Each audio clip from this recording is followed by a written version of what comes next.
Vamos falar sobre As Beautiful as You, o novo drama chinês do queridinho de quase todos, o ator Shu Kai. É aquele tipo de história que os últimos episódios valem pelo drama todo. 40 episódios para contar essa história pode parecer muito, mas vale a pena pelo final lindo daqueles que a gente ama. No início, a história parece similar, muito similar ao último drama desse ator, Best Choice Ever, que também tem vídeo aqui no canal, vou deixar aqui no card. Me digam se vocês também acharam muito parecido. Mas As Beautiful as You tem seu diferencial na história de pano de fundo e nos casais secundários, que aqui são dois. Um deles traz um alívio cômico, enquanto o outro é um pouco conturbado. Um triângulo amoroso, às vezes dando a sensação de que poderia ser um drama à parte, só para eles. Porque tira um pouco o foco do casal principal. O relacionamento do casal principal começa rápido, termina rápido e volta rápido também. Dá a entender que tem uma passagem de tempo, mas não é uma coisa que fica muito claro. Eles são um casal bem moderninho. O que agrada na relação deles é o tom realista. Eles se beijam muito, bastante contato físico, inúmeras cenas sugerindo um relacionamento normal. Apesar de ter um casal de protagonistas, a história parece girar mais em torno da protagonista e sua carreira. É claro que sem o protagonista não existiria a carreira dela. E aqui eu deixo para vocês tirarem as próprias conclusões sobre as brigas e divergências profissionais dos protagonistas. Aqueles típicos conflitos necessários, propositais para o desenrolar da trama. Senão, não teria história ou seria outra história. De qualquer forma, digamos que qualquer erro do protagonista deveria ser desculpável. Não só porque o personagem é feito pelo Shu Kai, mas porque ele faz de tudo para conseguir se redimir. Além de ter investido na empresa da protagonista quando ninguém mais faria.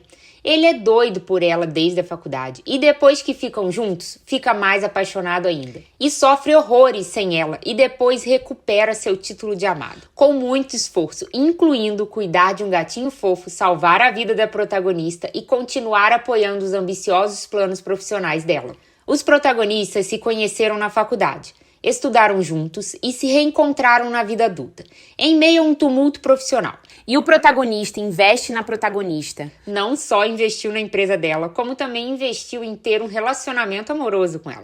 O que deixa uma personagem que gosta do protagonista muito irritada. Essa personagem vai fazer de tudo para impedir que eles fiquem juntos. E depois faz de tudo para separá-los, até mesmo coisas desleais nos negócios. A gente passa raiva com essa personagem, mas o protagonista a coloca no seu devido lugar. É bem prazeroso de assistir essa cena. E aqui entra a família do protagonista, que é uma família muito rica e dona de uma grande empresa. E é claro que tem disputa por poder e não vão aceitar tão fácil a protagonista. Mas não chega a ser uma coisa muito incômoda, porque o protagonista está decidido em seu amor. E também tem uma tia-avó bem divertida para equilibrar. A protagonista inicia o drama tendo um namorado, e uma de suas amigas gosta desse personagem.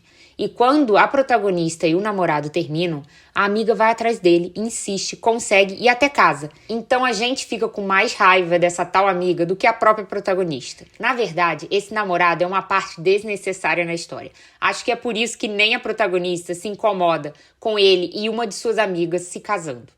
As outras amigas da protagonista formam os casais secundários, uma com o tio do protagonista e outra num triângulo amoroso com o amigo do protagonista e com o sócio da protagonista. O pano de fundo dessa história mistura o mundo empresarial e os avanços tecnológicos na medicina, o que dá um toque de compaixão. Então corre lá para maratonar essa história que nos mostra como é importante manter os nossos sonhos e ter por perto pessoas que nos apoiam.